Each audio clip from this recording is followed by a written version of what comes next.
Pelourinho, como o nome já diz, já revela, é um romance que se passa em Salvador, na Bahia.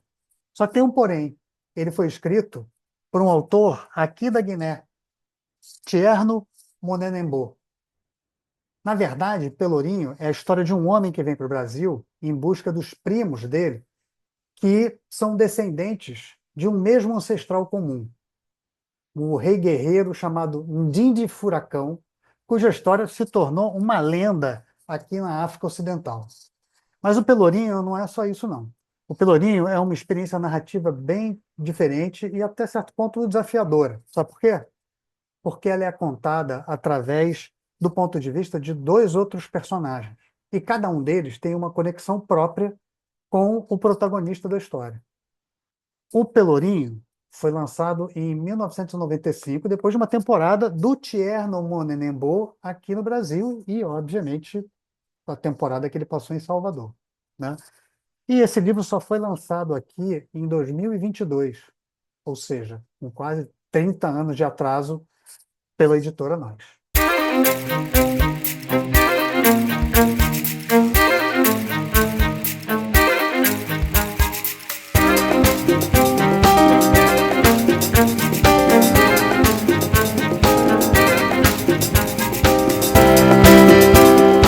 Ó, eu falei para vocês que Pelourinho é um livro sobre a história de um homem que veio para o Brasil procurar pelos seus primos distantes.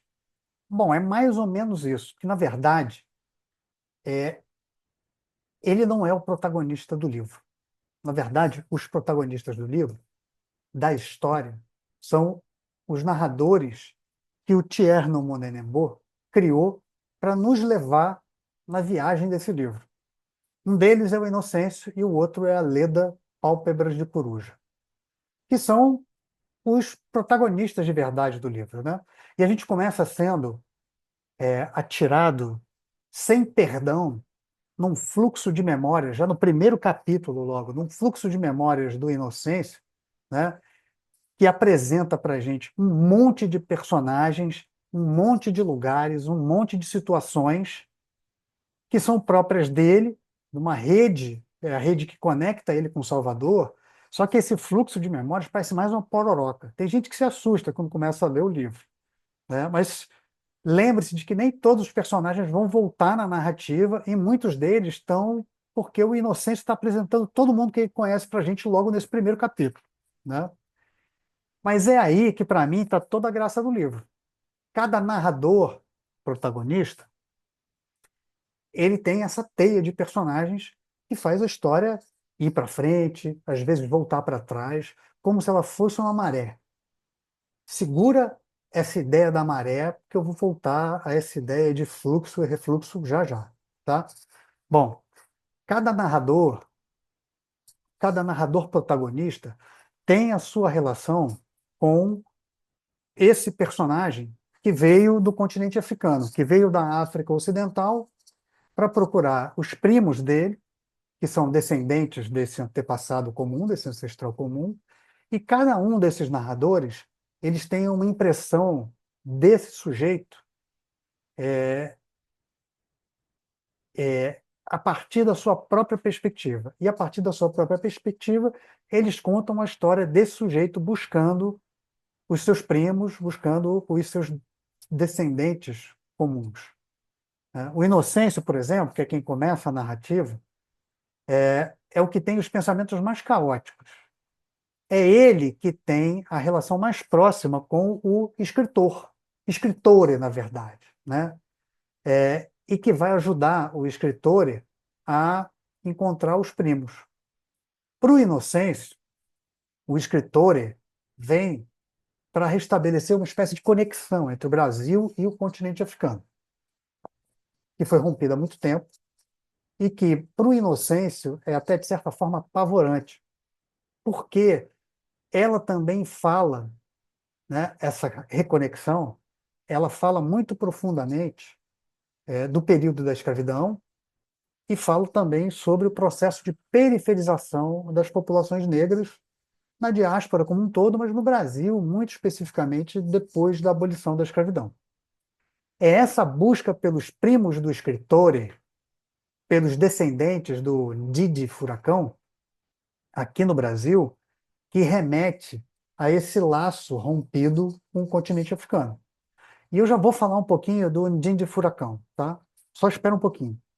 A segunda protagonista é, que é a protagonista, outro protagonista de verdade, né? É a Leda Pálpebras de Coruja. Para ela, o protagonista não é escritore, mas africano ou africano. Ela vai ter uma relação indireta com ele. Na verdade, ela vai personificar, vai fazer dele a personificação do príncipe libertador que faz parte de uma música que ela vai aprender na infância. Uma infância que é muito sofrida, uma infância na pobreza, assim como a infância do inocente.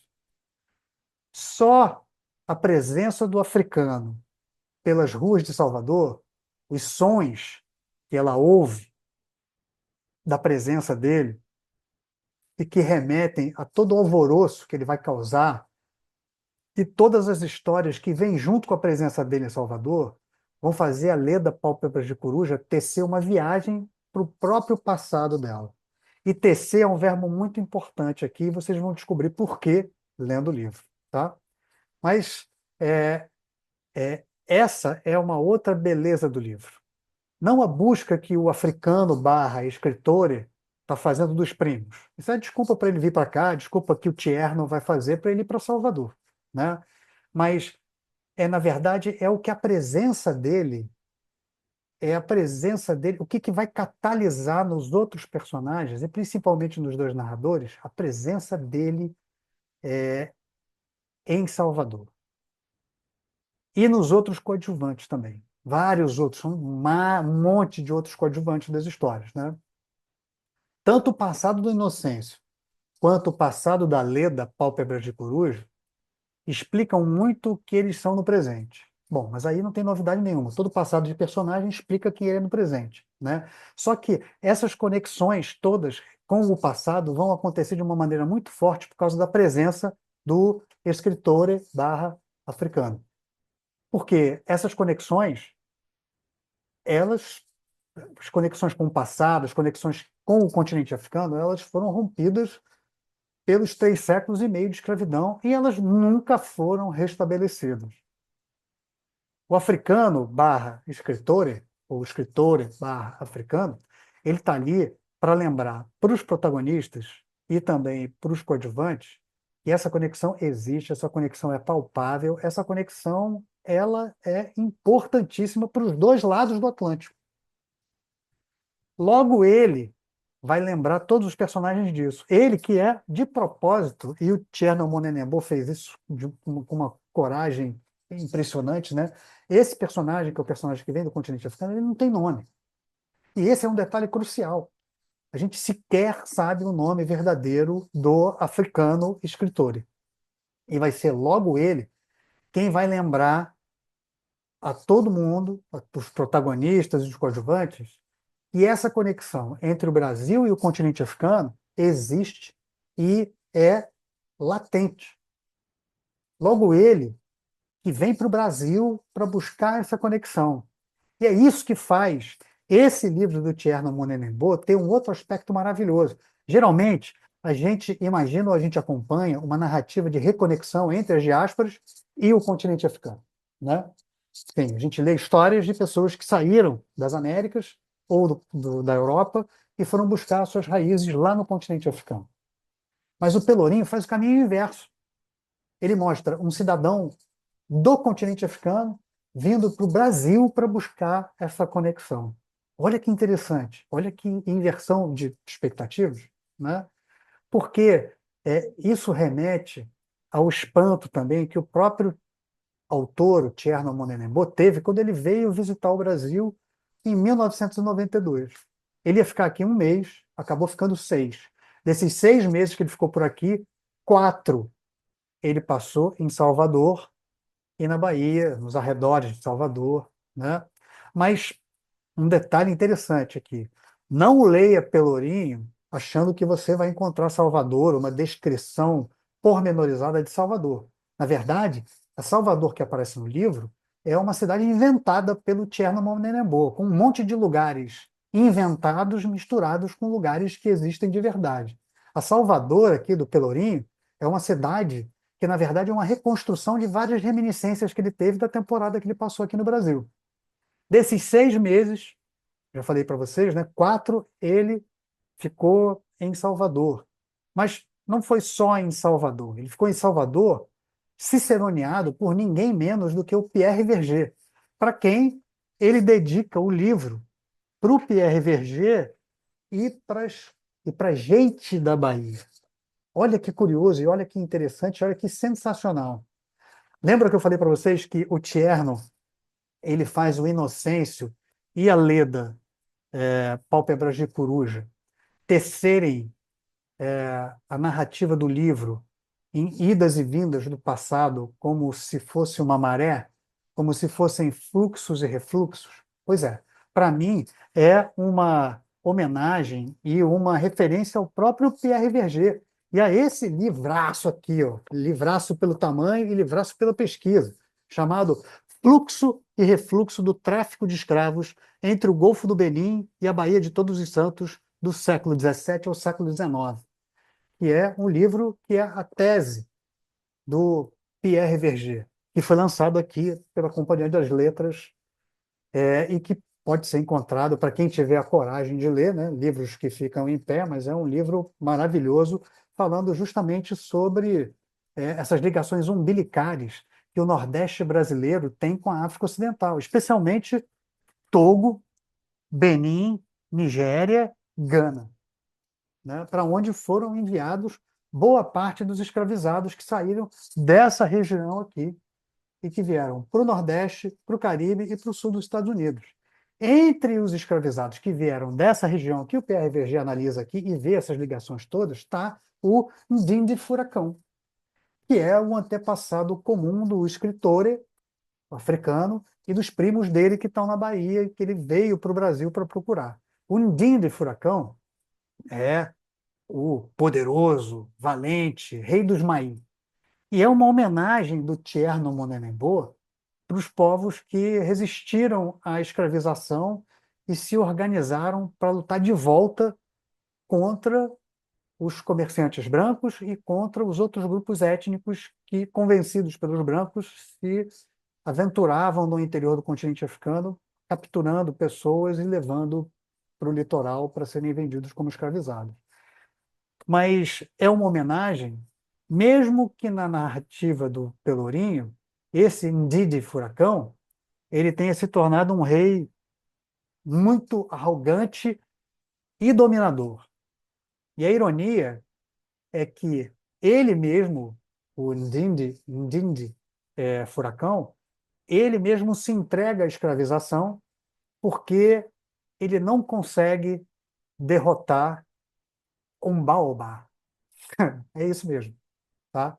O Ndindi Furacão vai se tornar uma lenda na história do Thierno Monenembô. Uma lenda que liga gerações através da história oral e que levou o escritor, o africano, a vir para o Brasil para tentar reconectar essas duas linhas genealógicas que se separaram quando o Ndindi Furacão se entregou para a escravização e veio para o lado de cá, do Atlântico.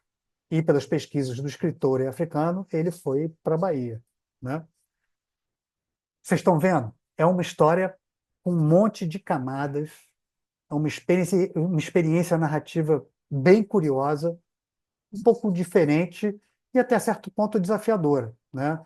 Tem uma coisa muito curiosa que os capítulos ímpares do livro são narrados pelo Inocêncio, que mostram a cidade e a relação com o escritor de uma forma, e os capítulos pares são narrados pela Leda Pálpebras de Coruja, que apresenta um outro viés de contato com o africano e reminiscências de uma outra Salvador, que não é a mesma Salvador que está sendo narrada pelo Inocêncio. Parece complicado, mas é muito interessante a leitura e muito interessante a conexão que os capítulos vão fazer, né? E aí tem uma coisa muito curiosa. Uma das nossas companheiras no clube de leitura do África em Livros, né, a embaixadora Patrícia Oliveira, que é a nossa representante nos Camarões, ela fez a experiência de ler os capítulos pares, que são os capítulos da Leda Pálpebras de Coruja primeiro, e depois ela leu os capítulos ímpares. E porque ela gostou muito mais da narrativa da Leda Pálpebras de Coruja. Eu não sei se o Tierno pensou nisso quando escreveu o livro, né? Mas é uma possibilidade. Se você escolher essa forma de ler, só tenha muito cuidado, porque quando você chegar no capítulo 10, você vai ter que ler o livro de maneira cronológica. Você pode começar pelos ímpares, pelos pares, pode começar normalmente, mas se quiser ler em separado os capítulos, ler os capítulos só do Inocêncio ou só da Leda Pálpebras de Coruja, lembre-se que quando você chegar no capítulo 10, você tem que parar e ler na ordem cronológica, tá? Para garantir as surpresas que são as conexões dos capítulos no final.